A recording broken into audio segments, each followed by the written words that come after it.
Guys, আসসালামু আলাইকুম। কেমন আছো তোমরা? আশা করি অনেক ভালো আছো। তো আমরা আবার বৃষ্টি নিয়ে একটা ভিডিও করতে এলাম। এই দেখো, আমাদের এখানে অনেক বৃষ্টি হচ্ছে। এক সপ্তাহ হলো এইভাবে বৃষ্টি নেমেই যাচ্ছে। আর দেখো আমাদের মিঠুটার কি অবস্থা, এরকম করে বৃষ্টি দেখছে অনেক অনেকক্ষণ ধরে এখানে বসে বসে বৃষ্টির দিকে তাকিয়ে আছে, বৃষ্টি দেখতে আছে। বৃষ্টি বৃষ্টি বৃষ্টি, অনেক অনেক বৃষ্টি।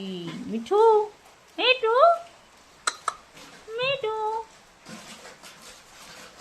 মিঠু, মিঠু, মিঠু। আপনারা অবশ্যই লাইক, শেয়ার, কমেন্ট, সাবস্ক্রাইব করে যাবেন। চলে যাচ্ছি, বাই বাই।